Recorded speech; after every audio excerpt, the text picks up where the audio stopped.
Y ahora, sin mover. Va a ser algo muy rápido porque hacer conclusiones regladas de un encuentro como el de hoy, de estas 4 horas y media, es poco menos que imposible.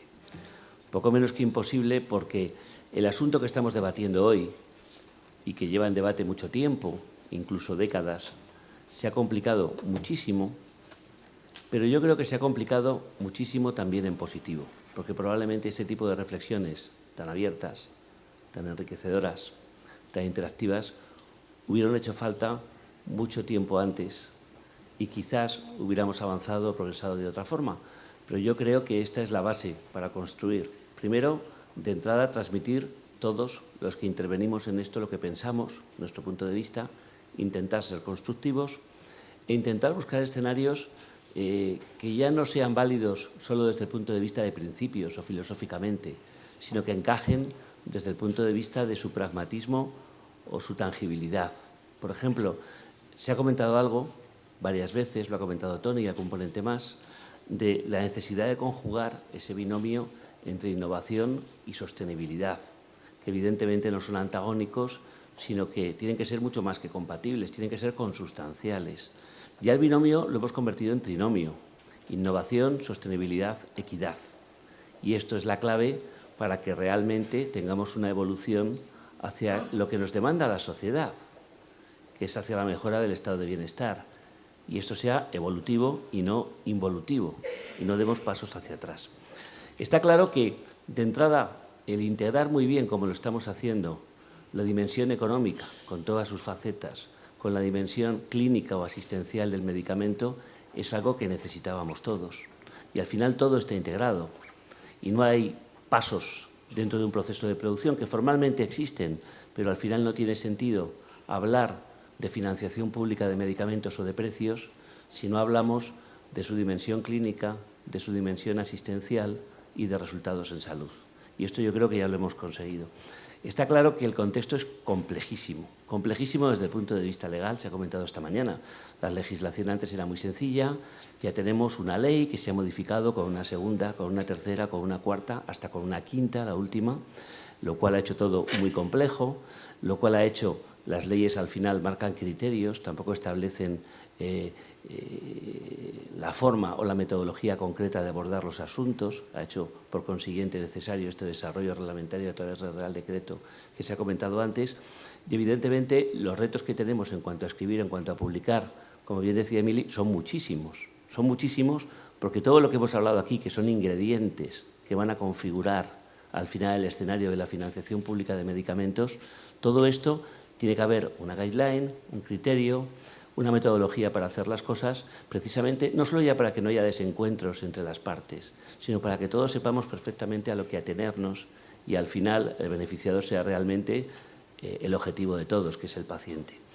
El proceso desde que el producto, bueno, lo que habéis marcado cuando habéis escrito las reglas para el posicionamiento terapéutico, desde que el producto tiene el informe positivo del CHMP hasta que el producto llega al primer paciente en condiciones normales de uso, este es un proceso no solo ya que se haya complicado muchísimo, sino que tiene una cantidad de ingredientes espectacular.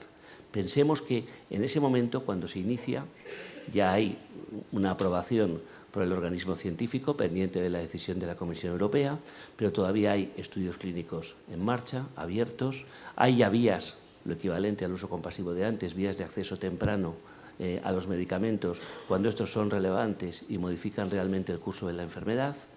Por otro lado, muchos medicamentos van acompañados de un biomarcador y el tema biomarcadores se ha convertido también en parte importante en la evaluación del producto. A la vez, se están manejando ingredientes de evaluación económica y no solo de farmacoeconomía, sino de economía de la salud en sentido amplio. Se ha hablado aquí del impacto presupuestario con sus guidelines, del coste-efectividad. Pensemos que España llega tarde a esto, pero también tiene una ventaja. Podemos aprender de aciertos y también de errores que han cometido otros países.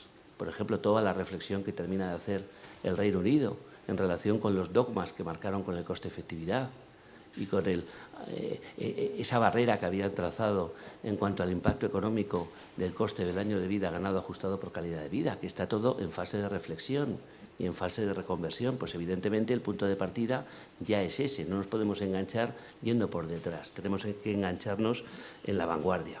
La contribución al PIB, habrá que tasar esa contribución al PIB. Evidentemente, la acción Profarma da mucha información, pero también hay medicamentos que intrínsecamente contribuyen al PIB, desde el momento en que reducen el absentismo laboral, reducen hospitalizaciones, prolongan la vida del paciente. Esto, evidentemente, es una mejora para el país, que se traduce en una mejora para el PIB. No podemos pensar que es una carga, ya sé que ni mucho menos Carolina lo decía así, el que un producto mejore la expectativa de vida de los pacientes. La carga es económica y habrá que ver cómo la abordamos, si es que verdaderamente no ya el paciente, el ciudadano, y lo decía el doctor Cruz, quiere que el dinero procedente de sus impuestos se invierta en salud o se invierta en otra cosa. Yo creo que es mejor, que también ha aflorado aquí, cuando se plantea, después de muchas idas y venidas, que un medicamento al final no se financia, si el medicamento realmente merece la pena por los datos que tiene como consecuencia de los estudios clínicos, no pasa nada por decir, este medicamento tiene esta mejora, pero el sistema sanitario público no tiene capacidad para financiarlo. Lo fácil es arremeter contra el medicamento. Esto no aporta nada. No, es mejor que todos tengamos un diálogo más franco y más abierto. Ojo, que este ya no es un diálogo técnico, que es un diálogo político entre nuestros representantes, que elegimos democráticamente, y los ciudadanos, que al final les confiamos nuestros recursos para que los administren. En este proceso tan complejo y tan alambicado que comentaba, desde el informe positivo de CHMP hasta que llega el producto al mercado, hay más elementos. Se ha hablado aquí de registros de pacientes, por supuesto que van a hacer falta. La medicina del futuro está basada en eso y no tiene sentido tener biomarcadores si no hay registros de pacientes. Tenemos que medir resultados en salud, por supuesto que lo tenemos que hacer.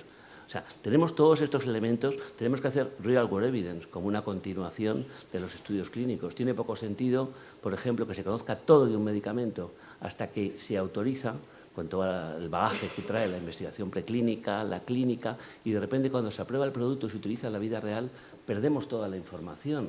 Tiene que haber un continuo entre la investigación clínica y la investigación posautorización, en el sentido de que ahí tenemos además accesibilidad a unas bases de datos que son todos los pacientes y podemos trabajar con mucho rigor para medir lo que hay que medir en términos de efectividad y en términos de seguridad. No se podría seguir con muchísimos más ingredientes de todo este proceso.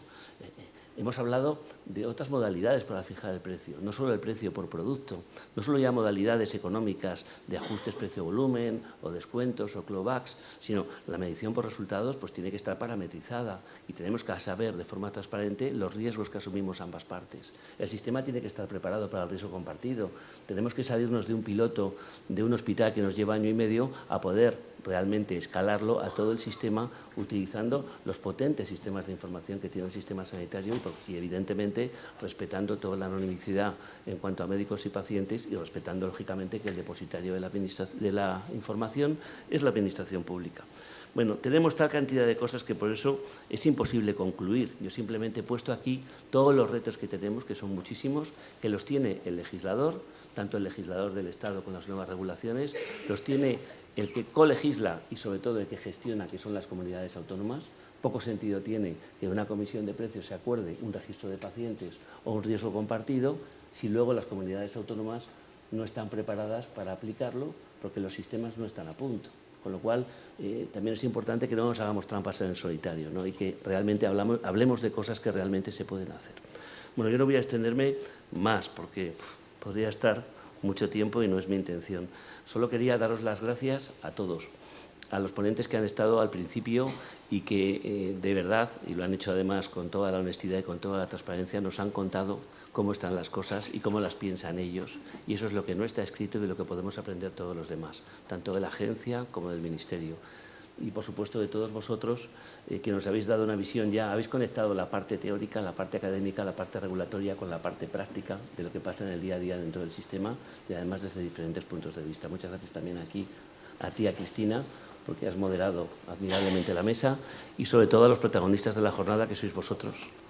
Sin vosotros esta jornada no tendría ningún sentido.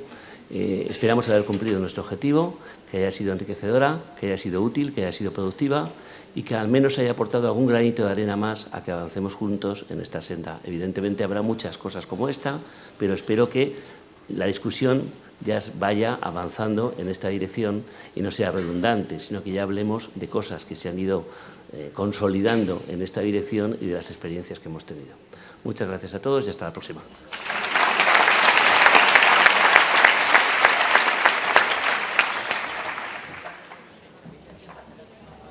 Nada.